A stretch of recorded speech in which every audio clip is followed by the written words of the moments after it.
I've ripped it up and started again. 8 of my 15 players have been culled, and Heung-min Son is in the team. Welcome to the Gianni YouTube show. Hope you guys are well. If you fancy hitting that like button nice and early, and please subscribe to the channel for so much pre-season content. But without further ado, let's have a look at the team I presented on this channel only a week ago, because there's been mass changes, hence the need to tell you on this video. So, 8 players go. So let's get rid of them, shall we? Well, Dean Henderson and Sanchez, my 2 goalkeepers, out you go.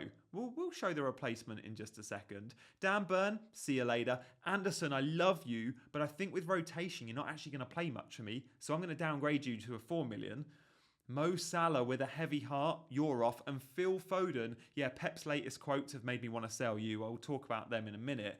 Leon Bailey's gone, as is Dom Solanke. He's lasted this long, but Solanke goes. So look, let's start swapping them in, and let me tell you who I have replaced them with. So the names that remain, we can see Trent and Mikalenko.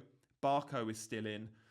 Anthony Gordon and Nkunku remain in the midfield, and then Isak and Havertz. These guys going nowhere. These 7 players remain. But Haaland comes in to the draft instead of Dom Solanke. So we're going to start saving some pennies in a minute. But Haaland is a very welcome addition for me. When I look at Haaland's early season form over the last couple of years, we can see here how many goals and assists he gets in the early game weeks. He starts the season well. And boy, does he look good in pre-season as well. Every time Man City play, he seems to score. And we know he starts the season well and he's well rested.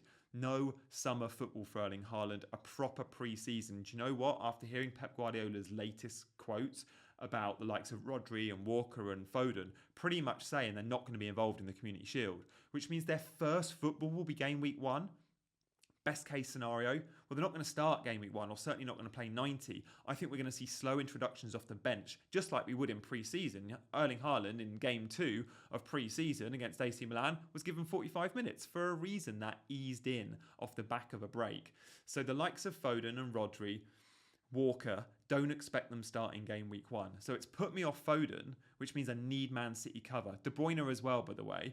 I need Man City cover, and obviously there's no better way to cover Man City than Erling Haaland. His numbers are just too good at the start of the season, and we can absolutely see that through goals and assists. Of course, captaincy plays a huge part in FPL, and when we look at the early game weeks and we look at the fixture ticker, I know Haaland's going to be my captain more often than not.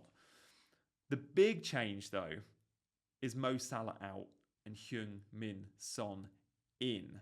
Yeah, that's right. So look, why is Sonny coming in? He's been completely overlooked. He's only 10% owned. And actually, he's been doing really well pre-season as well. Ange Postecoglou was quoted asking about Sonny's position. He said, Sonny did well today. This is off a goal on the summer tour. He scored playing left wing. He scores when he's in the middle. There's only one Sonny. I can only play him in one position. So depending on where we need him, he'll play there. He started pre-season really well. I'm pleased for him to get a goal, because I know how popular he is in Asia. He's an ambassador, blah, blah, blah. What we're seeing, though, is Postecoglou will use him down the middle at times and will use him on the left. Regardless, this quote just backs up the idea of he is the talisman in this football team.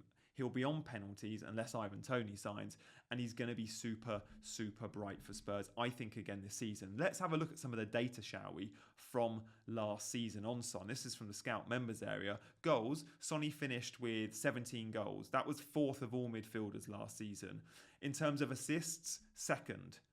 10 assists. Expected that Opta assist. Expected goals, he was 5th. Expected assists, he was 6th. But this is what's really important. When we look at just pure, unadulterated, attacking returns, goals plus assists, only Palmer and Salah clocked more than Son. He continues to perform at an elite level. So he got 27 attacking returns. Only Palmer and Salah had more. He outscored the likes of Saka, the likes of Foden. Son deserves a little bit more respect. And when we put him in this team and we see the fixtures, Leicester on the opening day away from home is a good fixture. I always like Son away from home on the counter. Everton at home is a good fixture. Yeah, sure, Newcastle away and Arsenal at home aren't the easiest of games, but you expect Spurs to score. And then in game week 5, when Haaland plays Arsenal, we went on a captain Haaland against Arsenal. Well, Sonny plays Brentford at home, so Sonny gives me a really legitimate captaincy option in game week 5 as well. So for all these reasons, Son is in. He also saves 2.5 million with Salah. I've tried to death to get a good balance between my squad of Haaland and Salah in the same team. And I challenge anyone to show me a team that has everything or not too much compromise. I just feel that 2.5 million needs to be saved for me. And I don't feel like Son is a big downgrade. I also love the fact at 10% owned, he's going to be a differential for me, which is lovely.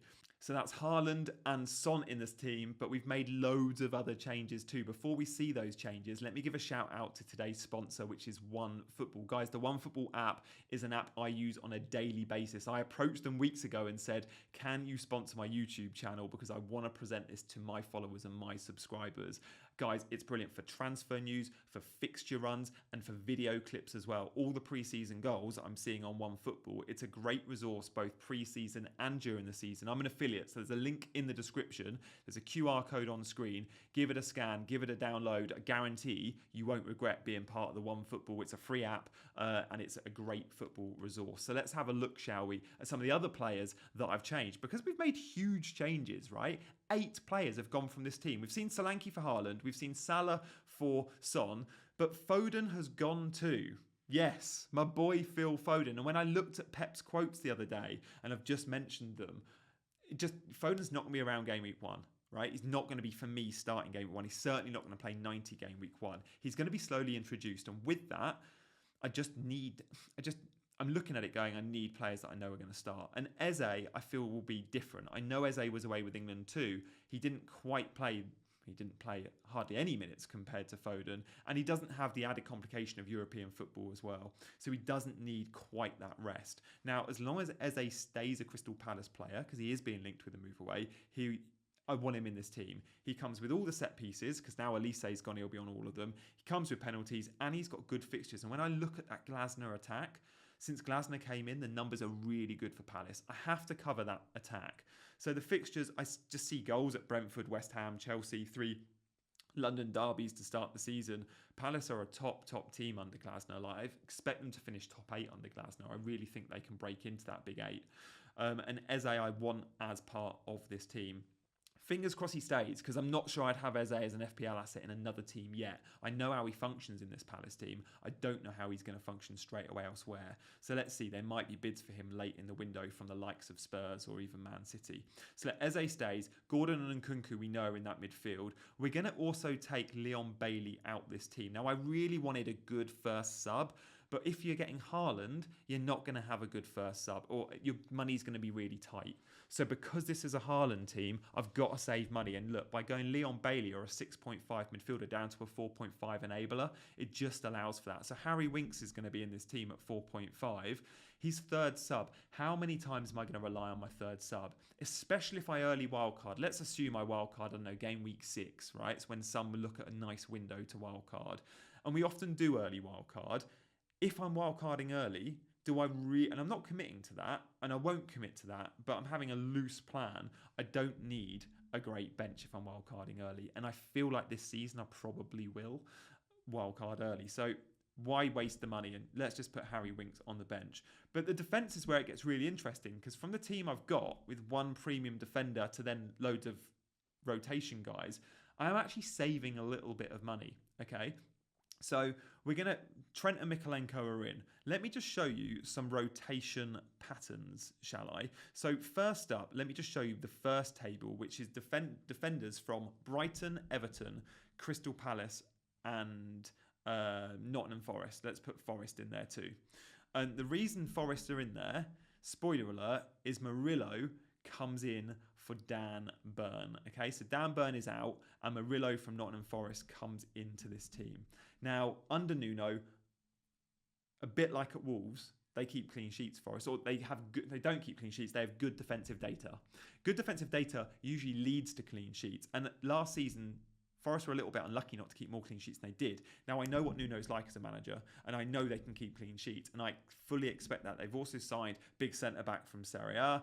I expect them to be good at the back this season, and the fixtures for Forest are nice. So Dan Burn goes because I just feel like he's a rotation risk. I'm not set on the fact that Dan Burn is going to be a starter, knowing they've signed Lloyd Kelly, knowing they're in for another centre-back, knowing Lewis Hall can play left-back. It's a little bit uncertain for me about Dan Burn. So Murillo comes in. Now let's just look at the rotation between Brighton, Everton, Crystal Palace, because Anderson is here too, in the old team, and Nottingham Forest. Now when I look at the rotation and I mark in green the defences that I think will start. Now this could change week to week, but I've marked 2 players each week who will start, and I go down all the way through to game week 10. I go, I'll use my Nottingham Forest defender Murillo 6 times. I'll use my Everton defender Mikolenko 8 times. I'll use Barco 4 times. I was like, damn, I'm only going to use Anderson twice. Like maybe more, because Palace are good. But at the moment, with the rotation, I'm like, I'm spending 4.5 million on an Anderson that I'm only going to use twice. So let me just change this. Let's just swap Anderson for Harwood Bellis, right? So Harwood Bellis is now in the team. Now, Harwood Bellis, I just didn't think would be in my team. At the 4.4 million defenders, I prefer Fass from Leicester, I prefer Barco from Brighton. But Harwood Bellis plays for Southampton, who weren't good at the back last season. But it's all about the rotation with your other defenders. So let me just swap out the Crystal Palace column in this chart for a Southampton column. So now we can compare Brighton, Everton, Southampton and Forest.